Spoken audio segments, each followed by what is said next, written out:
But Dr. Mary Bowser is Professor of Education and Director of Educator Licensure and Accreditation for 34 years at Shenandoah University in Virginia, where she has been teaching and leading undergraduate and graduate programs for teachers.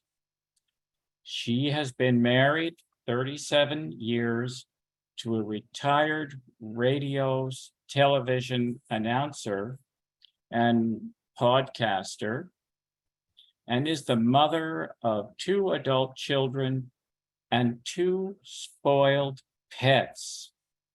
Dr. Dr. Bowser is a NECANN Platinum and celebrating her 22nd year in NECANN. So, well, that's the formalities of the event, and I think it's the last of the formalities, because at least my experience has been that to really do well with attracting and retaining and helping people advance in NECANN, we have to really deal with people on a very often very personal level, which as an academic, we don't necessarily get to do with our students and even other colleagues. So how given that we all get found by somebody. So how did you get found, Mary? And what maybe was your trajectory to platinum? How long have you been platinum? A long time. So you went fast. Oh, that's part of your story. So I'm going to be quiet and listen.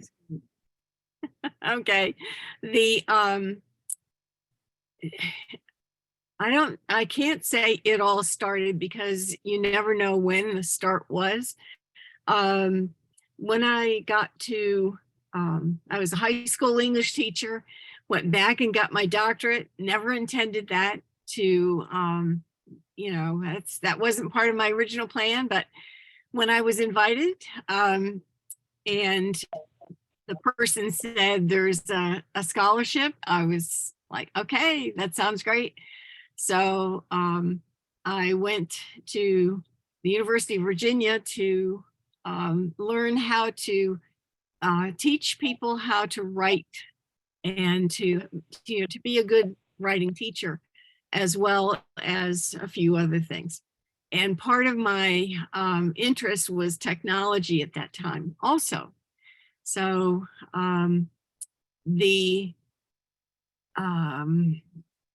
it never takes as long as other people. You have your own path through things. And it took me a little longer to finish writing a dissertation than some people. I got married in the middle of it. That always delays things.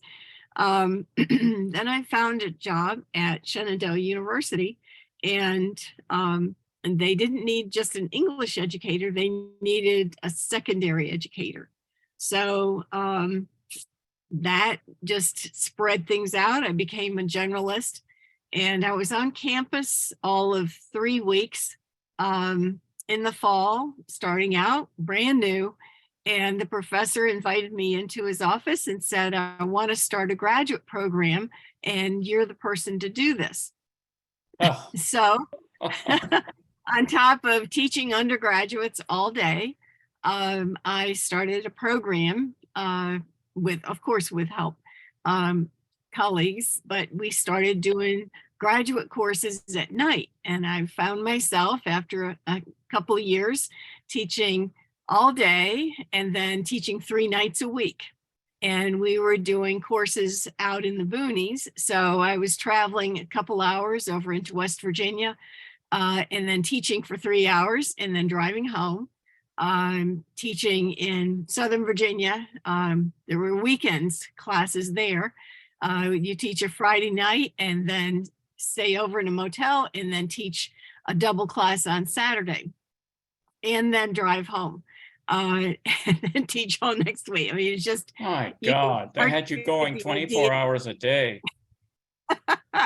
Yeah, but after a couple of years, we had a burgeoning Department of Education, Graduate Education, and that eventually became the School of Education. So it it grew and grew. Well, somewhere in the middle there, I had two children, and they were, at the time, they were called disabilities because females there weren't that many females in the professor side of things. And so they didn't quite know what to do. And so they were my disabilities Mhm. and treated as such. Yeah. So anyway, when my son was about 9 and my daughter was about 6, I started noticing that I was more tired in the morning than when I went to bed at night. And it was harder and harder to get out of bed every day and get that energy and keep going. It was like my body and my mind, everything was just getting worn out and I couldn't recuperate. I couldn't get that energy back every day.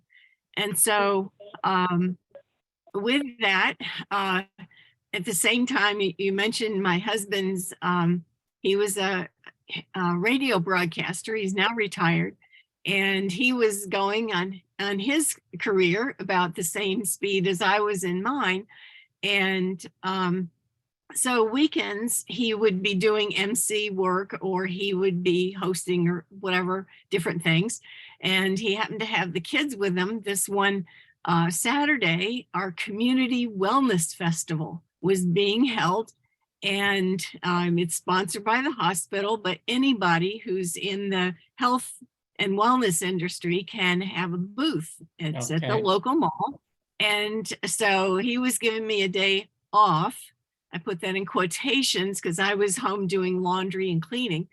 And so he took the kids with him.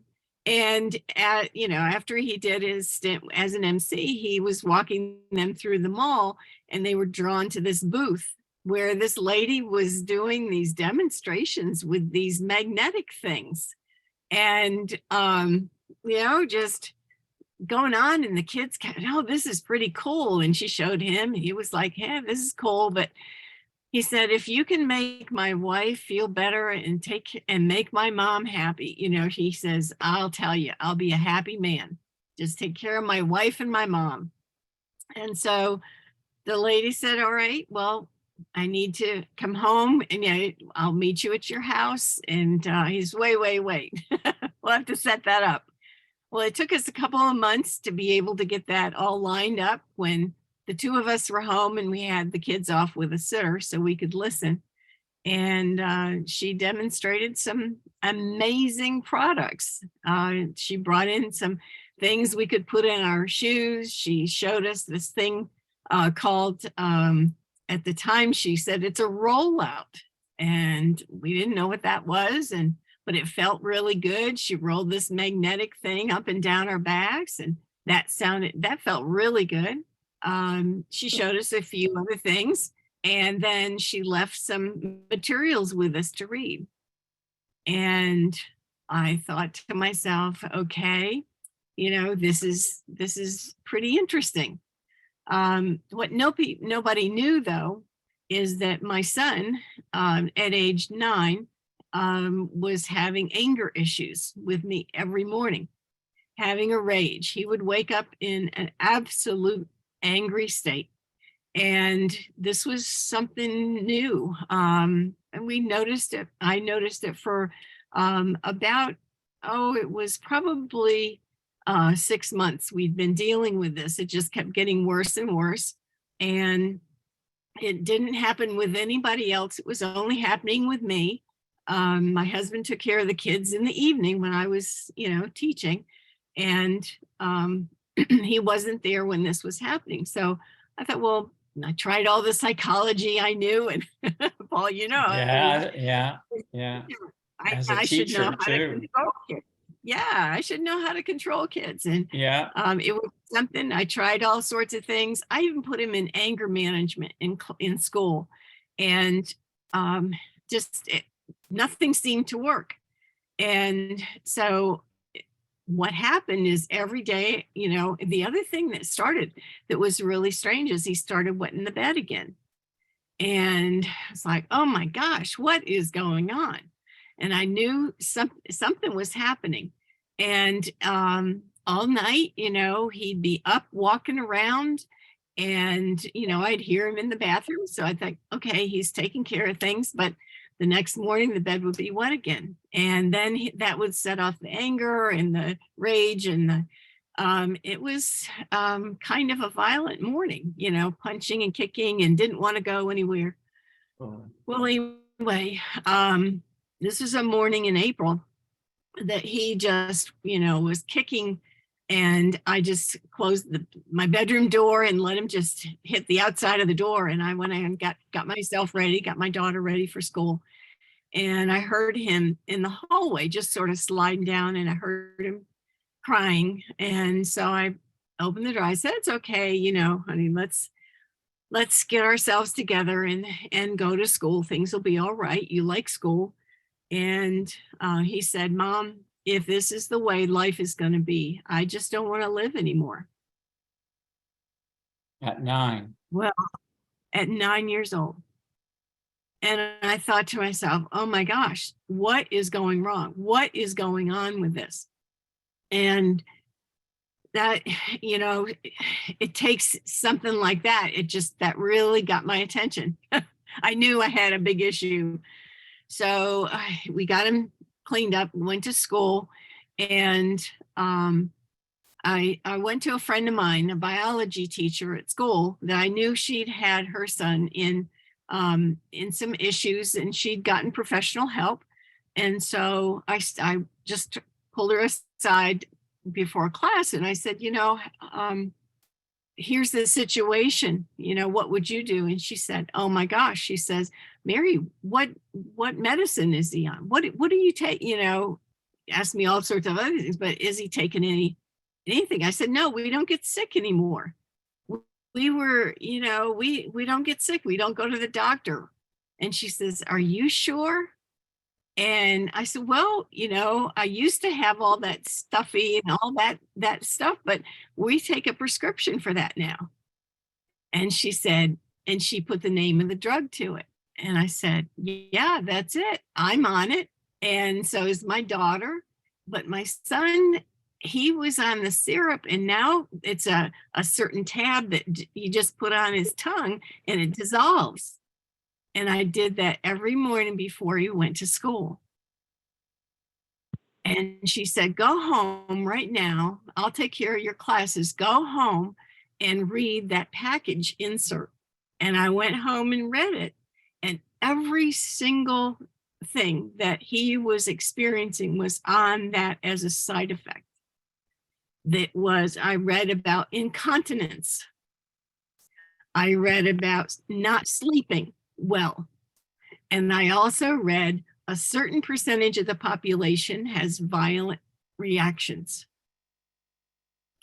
And I also read that drug was only tested on adults to the age of 18 years old, and the results extrapolated to the age of 12.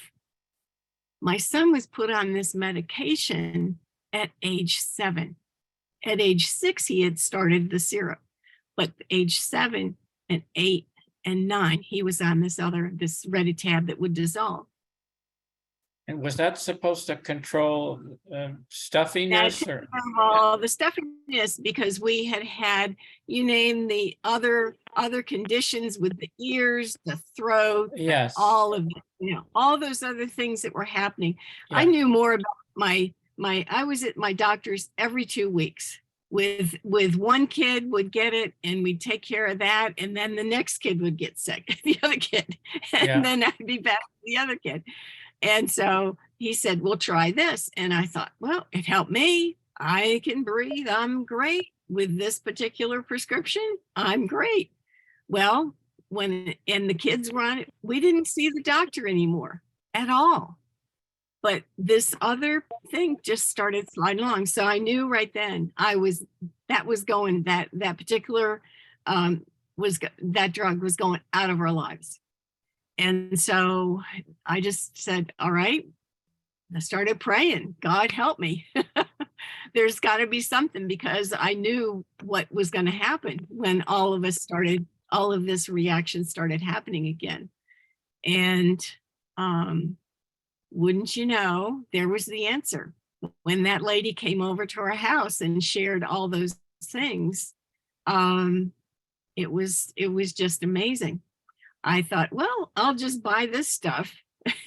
Instead, if it doesn't work, I'll sell it on eBay. You know, I can't sell used psychiatric care, but I can certainly sell bed and a few other things. You know, insoles, I can sell those on eBay if they don't work.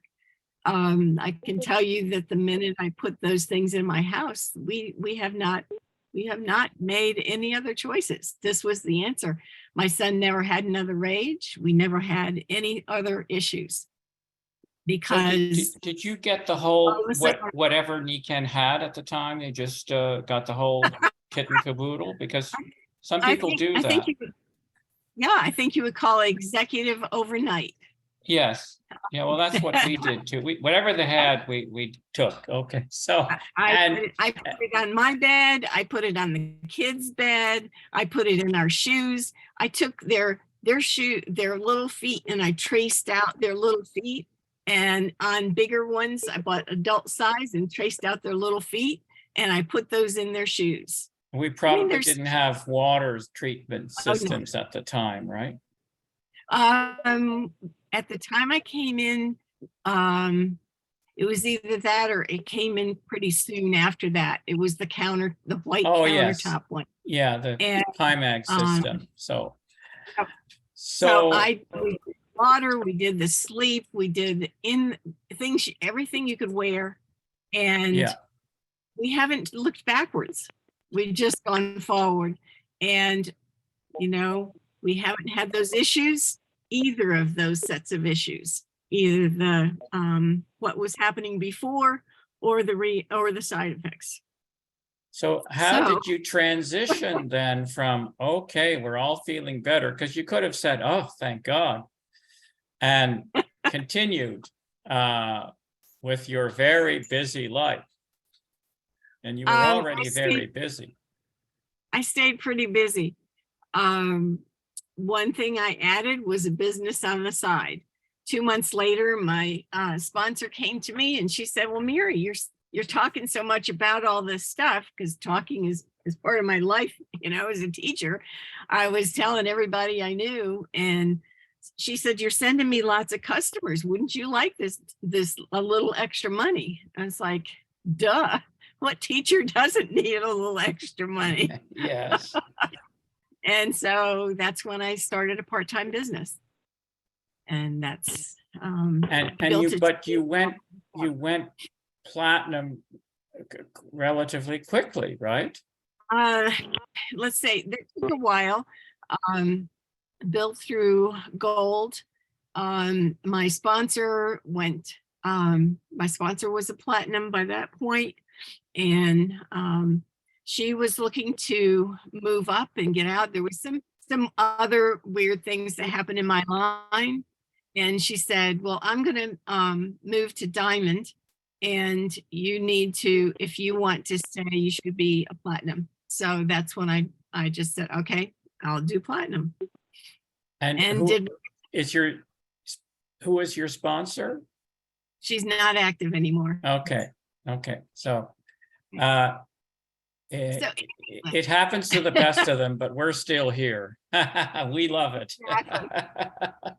Exactly. So I look at it as it was meant to be, from the standpoint that what happened to me was truly intervention at the right time. And I just said, you know, there's got to be other people like me out there that are working hard to help people and doing their business, but they need help. to be ordered in order to rest and recover from the day so that they can be at their best the next day for whoever they're going to be meeting. And so that's the work that I'm doing now. I've really made that my goal, to find people that are like me, that are working hard, whatever the business they're in, and how can I help them rest and recover and be the best they can be with great energy and natural energy technologies.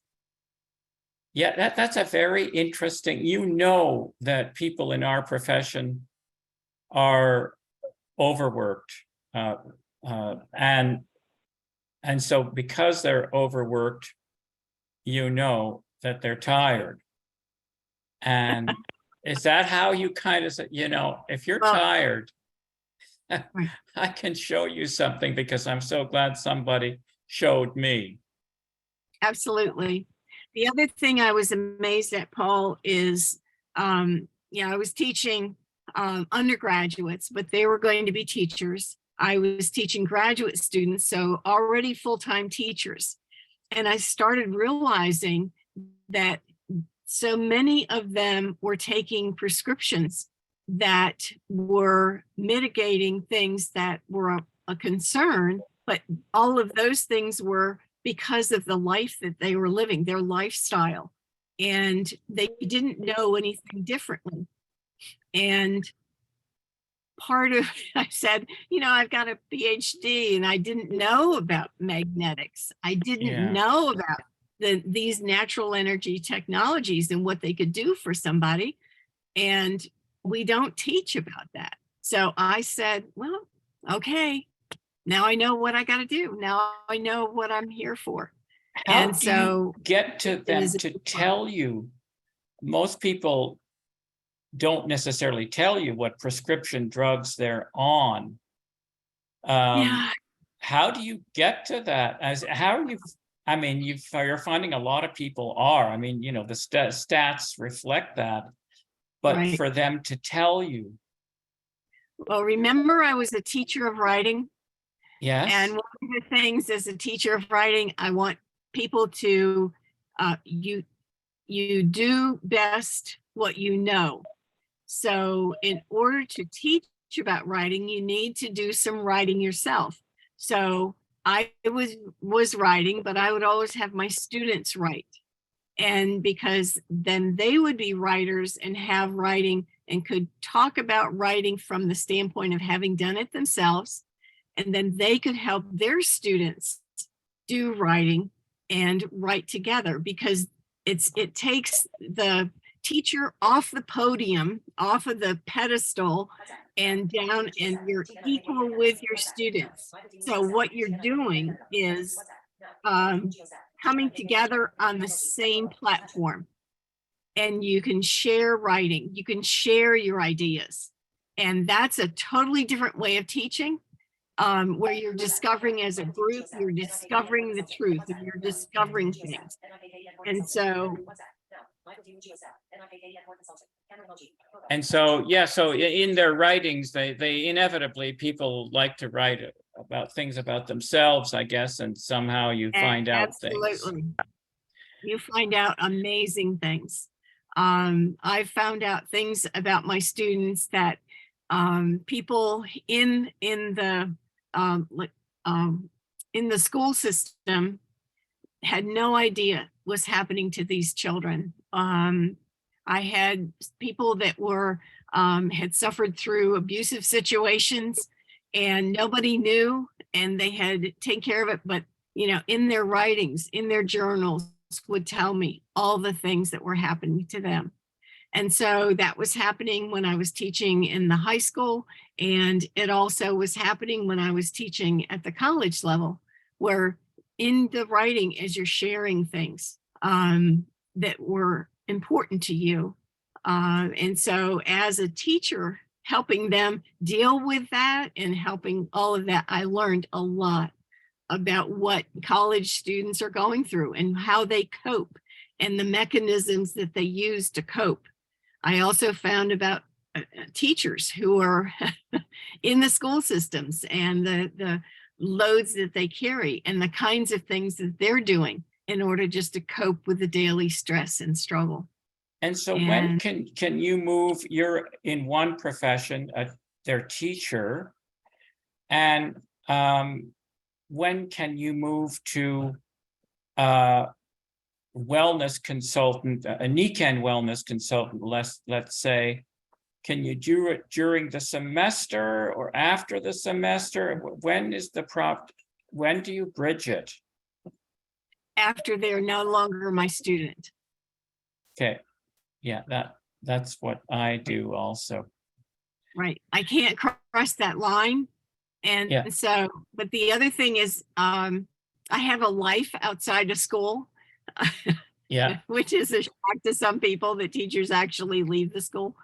But some people would find me in that outside life and know that there was another world.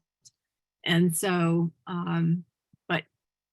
I did not prospect my students, but I did prospect the other faculty members, the other people that I taught with, the other adults.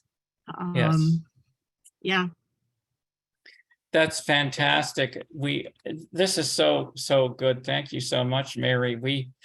I want to acknowledge that Pam Barnes, my good friend Pam Barnes, is on the phone, and we're going to Japan together. And because Yay. you're here, Pam, I wanted to ask you first, do you have any questions that you would like other people to know the answer to, and including you from Mary? Because you've been Oh around a my, long time too. oh, I know. Mel, I've been in even longer than Mary, and I too went executive the first month and silver in 6 months, and it continued from there. And I always say it's one of the top 5 things that ever happened in my life is for NECAN to come in and to give me my health back, even though I lived a better than average lifestyle for an American, because I like vegetables and I had a garden and all of that. So it was a shoe-in. It expanded my dental hygiene career from oral health to total health. And I too had to watch it and not cross the line with my patients. So I, made sure that they were okay. And at times I'd even refer them to one of my partners, and they were complaining because they came in the dental chair. I always said we didn't have enough psychology classes in dental hygiene school. And they would be complaining about things. And I said, well, I have a friend who uses this stuff that works great. And so that would take me out of it. By the time I entered into it, the stuff was working for them and they were happy and loving it. So there wasn't any problem. They were very grateful. So it's just been great. And one of the highlights of my career in NECAN, Paul, was when you came to the convention here in Louisville, Kentucky of the blind, and Oh, Karen yes. Workturl, Silver of Mine, and I came down to assist. And we still talk about that to this day. And that was what, 20 years ago? Something, yeah, it was a while ago. Yes, But we certainly It was in 2005. Oh, okay, not quite. 2005. So Yeah. 18 years ago, but I've got to say, and that Mary and Pam, I absolutely remember you coming to the convention. And very often when blind people meet new people, we have to deal with people who don't really understand how things work. But you showed what is so typical of NECAN people. And Mary, you have too in the times we've known you, and that is genuine respect and openness to new ways of doing things. And I think that's just part of what NECAN is about. The sense of being servants, servant leaders, and the sense of being open to new ways of thinking. I mean, when we got started, everybody thought we were a little nuts. What do you mean you're going to rub magnets on your body and feel better? Now, most people know that magnetism is helpful and we're not, but Nikan people are helpful people. And so it's physical stuff too, but it is a whole lifestyle of service. And I just want to tell the two of you that I am grateful for all the ways over the years that you have both been of real service to us and to our people. Well, Thank you. thank you, but I mean, I think Mary feels the same way. I mean, that's just us. And Mary, I'm going to tell you, she knows she's my go-to person. I'm the computer and all that is not my forte. And she is so patient with me that when I call and ask a question, and I said, I've really tried to do it by myself, but I will tell you, I never disliked any of my professors in college. But now with you, Paul, and Bill Connell and Mary Bowser, I have a whole new respect for college professors. Well, thank you very much.